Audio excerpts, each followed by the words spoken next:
back period. We're already a few minutes into it. It's good, late, Lisa. so- It's all good. right, yeah. Very good. So, okay, the rules for the back, we're gonna, Tony's gonna present her thesis for about 20 or 30 minutes and talk, and then we'll have questions from the audience, which is a rather large audience, might take a few minutes.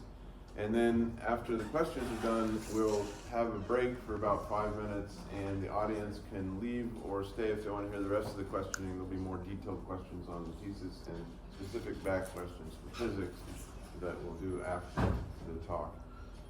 So you're welcome to stay for that, but please, if you do stay through the whole thing, try not to distract her by coming in and out. And this, she'll be doing a dual, she's doing a dual major in physics and environmental studies. Yeah, Yeah, science. So.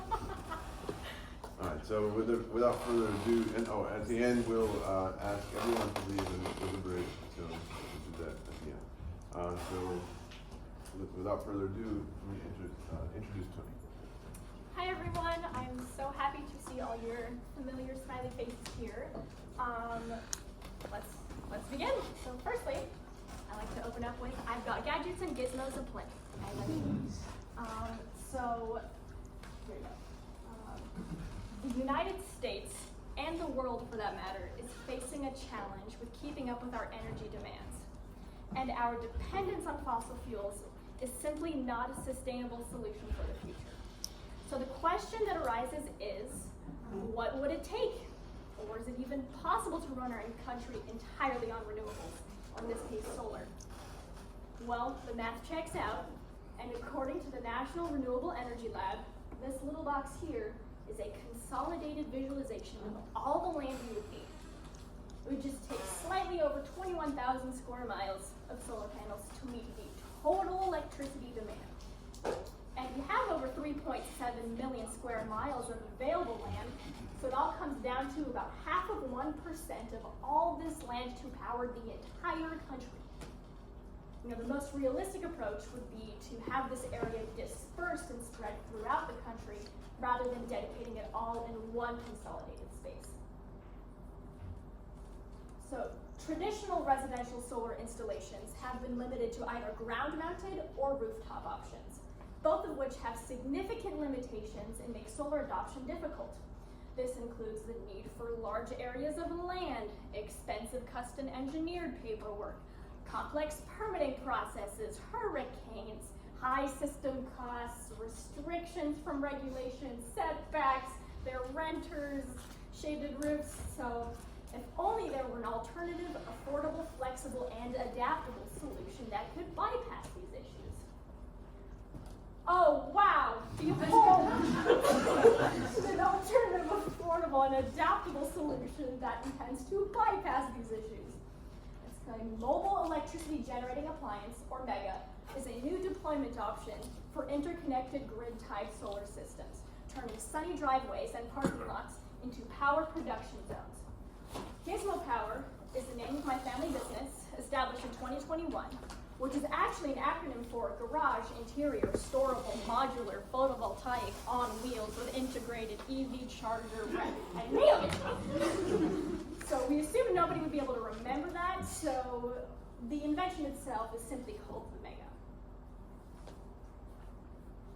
The MEGA is a mobile solar carport that generates electricity in residential driveways and parking lots. It powers nearby buildings, the grid, and electric vehicles while shading them in the process. With an average lifespan of 25 to 30 years, it offers a unique opportunity to generate income as a household appliance. It is powerful enough to where a dual rack MEGA, which comprises of 2 full frames right next to each other, connected in series, generates sufficient electricity to power an average home and charge an electric vehicle. Also known as solar on wheels, this appliance is not meant to be permanent and can roll right in and out of a garage or storage area for safekeeping in case of hurricanes, or thrown on a flatbed trailer and moved to a new location if the owner decides to move. In November of last year, my father, Achim, and I were issued an official patent for this system. The figures inside the light blue boxes are my own CAD work using a software called Shaper 3D that I did back when this project started as an ISP in 2021. The figures outside the box were done by the patent attorney. The concept itself is patented and not the design, so that gave the freedom to allow the design to evolve and improve over time, developing different prototypes. The first prototype, like the one that I'm welding in the top right, had gaps in between the panels which didn't fully shade the car below. So there needed to be a design that could make all the panels flush with each other and fully shade the car.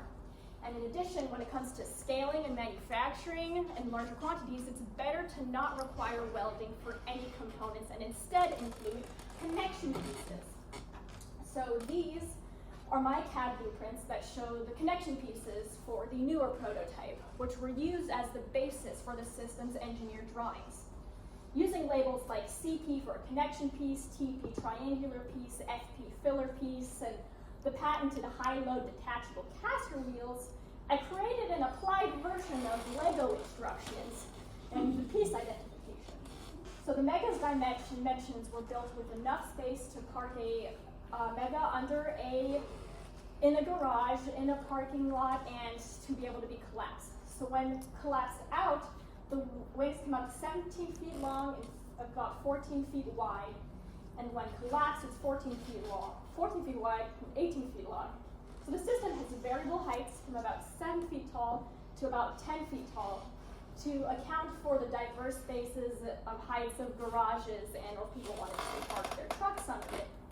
So here's the truck over here. Currently, there are 5 fully functioning Megas in operation, with these 4 being the newest prototypes. The one in Sarasota is temporarily in my neighbor's driveway, operating off-grid on a battery, with its final location still to be determined, which was funded by a Eventual grant, so shout out to Dr. Kachi for writing the letter of support and being the PI for that one. The system in Livermore is 10 feet tall because the owner had a F-150 truck, or the remainder of the systems are shorter versions, about 7 feet tall. An additional California pilot Mega is ready to be installed at one of Stanford's linear accelerator labs, coincidentally named and spelled the same way, Gizmo Lab. Theirs is just a different acronym. They will be conducting various kinds of research on the Mega, with an emphasis on large-scale impacts on the utility grid, quantifying greenhouse gas reductions, and initiating the development of a future standard for mobile electricity generating appliances. The energy production of all the systems is monitored in real time, along with interesting components sharing the CO2 emissions saved and the equivalent of number of trees planted. My thesis includes energy production analysis on the system in North Carolina at Freedom Systems Center and the first prototype in my driveway, since those systems have been implemented the longest and therefore have the most data to work with. These cool figures were created by our hired engineering firm, EDUS, for the Mega system in North Carolina. While I personally did not make these calculations or figures, nor did I include them in my thesis paper, unless if my committee suggests that I do, which I will, I just found them absolutely fascinating, and the engineers used my drawings as a basis for their work and their calculations to show that the maximum axial force on the frame, the maximum axial force on the frame is 1,142 pounds. And over here on this wonky looking rainbow stick figure version of the Mega, it showed the deflection of the system, and which later resulted in the calculations of 140 miles an hour of wind sustain, being able to sustain 140 miles an hour wind, which I have no idea how they made these calculations, but I will one day figure out how they did, or learn how they did, and learn what software they use. Here we go. So the Mega has been certified by the Florida Solar Energy Center as of January 2022. This serves as proof that the system's electrical components are certified with rapid shutdown capabilities in case of massive voltage spikes, say from cases of lightning strikes. Plug and play PV is a concept that allows for easy solar installations and simplified grid interconnections, enabling better exchange of information, control, money, and energy between the system and the utility. The idea is that the PV system is grid-tied by means of a connection of a 240 or 250 volt outlet and shares the surplus generated electricity during times of high production. In fact, in 2012, the Department of Energy issued $25 million grants for reaching tangible benchmarks for plug-and-play PV solutions. So the demand is clearly there, and the technology that they wanted was low-cost, easy to install with automatic permitting interconnections. And today, the closest product that matches that description is the Mega. The Mega uses bifacial solar panels, which are a type of panel that can generate electricity from both the front and the back surfaces, operating more efficiently and generating more electricity than monofacials. So this is due to the indirect sunlight hitting the bottom cells after reflecting off surfaces such as concrete, cars, puddles of water, or other nearby objects. This makes them a popular choice for carports or elevated ground-mounted systems.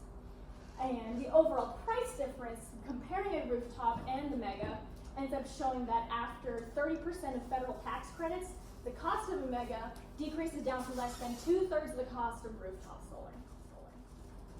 Not very interesting. The bifacial panels themselves, I find, are actually really beautiful, and they create a beautiful bluish stained glass canopy when looking up from underneath. For each of the prototypes, there were 2 different brands of bifacial panels that were used, each with different efficiencies and different dimensions. The first prototype was Jinko solar panels, and the latest prototypes used Canadian solar panels. I put together a condensed version of the specs of the Canadian versus Jinko solar panels to show a comparison of the modular efficiency, highlighted in blue, and maximum power generation, highlighted in pink. In a current voltage graph, or IV curve, the point right before the drop is known as the maximum power point, or P-max. This is where the solar panel operates in peak performance with each respective variable. So each of the 5 colored curves represent the performance of each variable panel operating under different conditions. So the Jinko panel curves are categorized by their respective overall power output, while the Canadian panels are separated by their respective irradiance, which is the amount of sunlight that reaches a solar panel per unit area. So I'm about to go into irradiance. Irradiance is continuously fluctuating based on location and time of year. Direct normal irradiance simply refers to the amount of solar irradiance that arrives at a surface perpendicular to the incoming sunlight.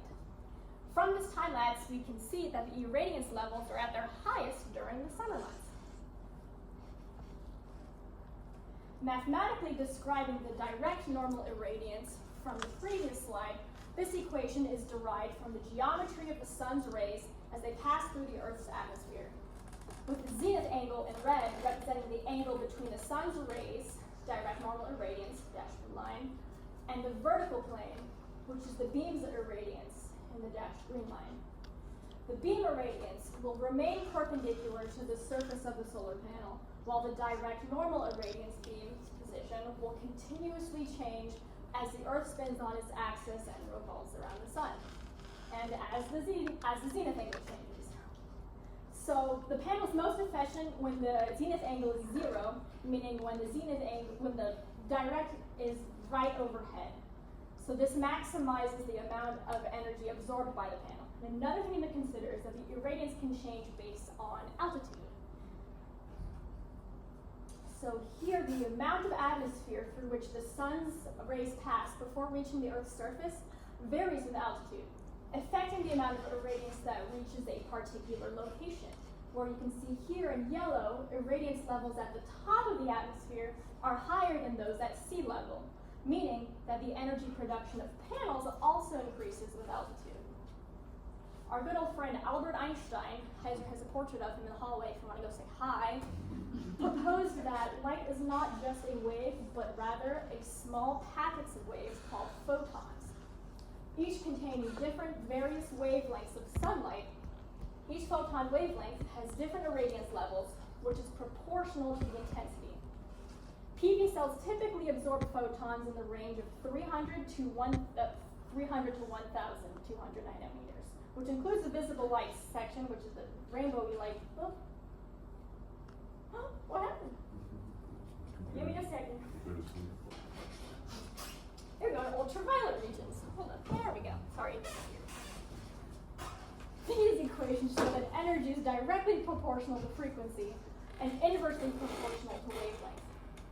So this means that higher frequency radiation carries more energy per photon than lower frequency radiation. Now, PV cells are designed to absorb photons in this specific energy range between 1 and 3 electron volts, which correspond to these specific wavelength ranges. A solar cell consists of several layers.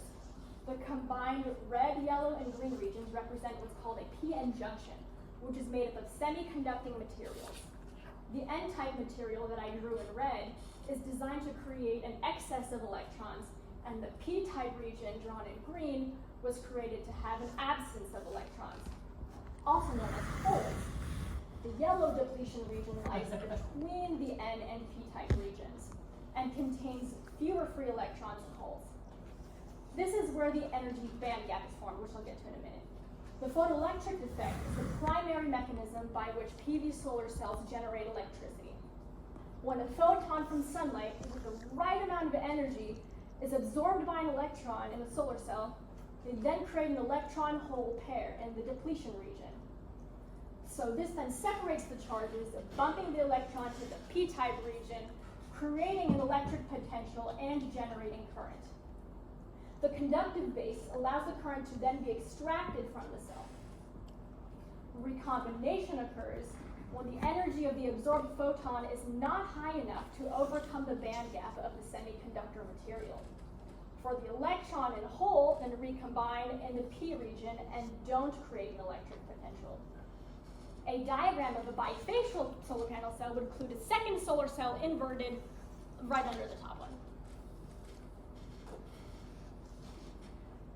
The N and P-type regions of the previous slide are made of semiconducting materials, specifically silicon, which are right in between an insulator and a conductor. Semiconductors have the ideal energy band gap structure for efficiently creating electron-hole pairs that result from photons being absorbed by the electrons. This conceptual band gap diagram depicts the energy separation between the valence band and the conduction band in a material. This conceptual diagram will describe the energy levels of a p-n junction. So here again, I drew out our lovely N and P-type semiconductors. The conduction band represents the energy level where electrons can move freely, while the valence band represents the energy level where electrons can't move freely. The Fermi level represents the energy level of which each material, or N or P-type, which there's an equal probability of finding an electron or a hole. The Fermi levels are then aligned to maintain charge neutrality, ensuring that there are no net charges, where the space in between them is the depletion region. Then the band gap, like I mentioned before, is the energy difference between the valence band and the conduction band. So here's a quick little animation showing that 1.2 electron volt energy band gap of silicon, the semiconductor used in solar cells. So this shows how a photon with an energy of 1.3 electron volts is able to successfully bump the electron to the conduction band, leaving a hole in the valence band, whereas the photon with only 0.8 electron volts doesn't have enough energy to bump the electron. And get a little zoom into my mega. The megas panels are all connected in series, where I have them each numbered in their order. So each panel includes one junction box, which is the enclosure that houses the electrical components that manages the electrical output of the panel. Each panel also gets its own optimizers, which not only maximize the efficiency of the panels, but also used for data collection, monitoring, and the production of each panel.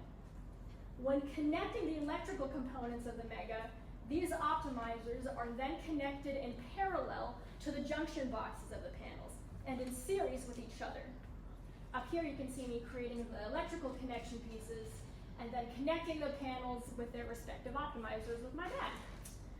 Solar panels generate direct current DC, and the grid operates with alternating current AC. So the inverter converts the DC into AC electricity while matching the frequency of the grid, which is about 60 hertz.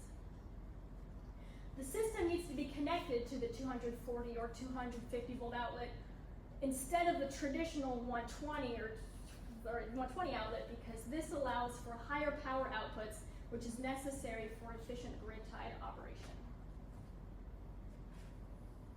Here's the same circuit diagram, except it's easier to read than with all my red and black cords drawn on there from the previous one. So you can see how the panels are connected in parallel to the optimizers. Now the optimizers are then connected in series, leading to the inverter and then the grid. So this is the circuit symbol for a solar cell. Although the Mega's bifacial panels are made up of half cells, they still use the same symbol.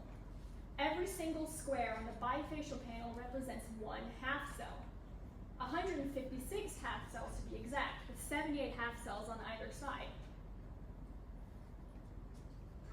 So for the Canadian solar panels, it's 13 rows and 6 columns of half cells. A half cell includes all the same components as a full cell, where the only difference is that there's only one layer of semiconducting material instead of 2. Each of these half cells are then connected in series to each other. And the use of half cells in bifacial panels minimizes the current passing through each cell, resulting in decreased resistance within the panel. By cutting a solar cell in half, the current produced is also reduced by half, but its voltage remains constant, all while having twice as many cells. So here's a fun little. You're the second set of cells of 78 cells on the bottom side of the panel. Thank you, Jacob, for me. This is an example of what kinds of graphs SolarEdge is able to make from the data it receives from the optimizers. This data specifically is from the system North Carolina between April 26th and the 16th. You can see that the power produced peak at midday, and that the inverter adds up the total wattage of each individual panel. So this system doesn't experience any shading since it's at the top of a parking garage. But sometimes if a system were to be installed in a driveway with nearby trees, SolarEdge would be able to tell exactly which panels were shaded by showing smaller power productions. One cool feature that SolarEdge has is that it incorporates an estimated energy curve. I've decided to do a comparison between the actual energy produced and what SolarEdge estimated of the 12-panel first prototype of the Mega. Turns out that the average of the actual energy production exceeded the projected curve, meaning that the Mega performed better than the software had actually anticipated. I decided to turn it up a notch and see what the minimum percentage of all US households would need a Mega in order to offset their consumption. If scaling were to occur, we would be scaling the newest prototype. So I used the data from North Carolina system for this calculation. Turns out that 53% of all households had a single Mega in their driveway, then we could offset the total annual electricity consumption of those homes. But keep in mind, this is only for a single rack.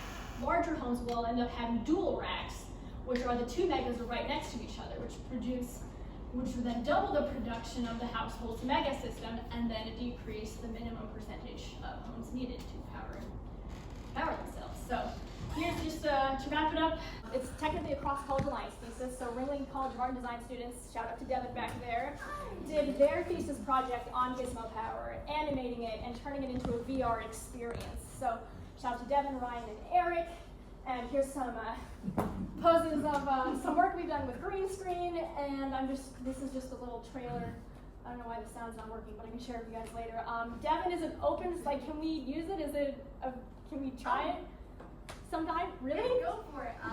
Actually, this upcoming Friday, it'll be open on Ringling's campus. That is awesome. So if you want to try Gizmo Power VR, although you can see a real one, this is one in virtual reality, the headset boy. And I am Gizmo Girl. I guess that's like a superhero of some sort. So yeah, put on the headset and so basically the idea is that it'll their system. This is not my work, by the way. This is all their work. Essentially simulates how the system is assembled and disassembled, which could be useful for future installers or future customers. Yeah, that's all that in Gizmo Power VR. I think that was my line. And thank you all so much.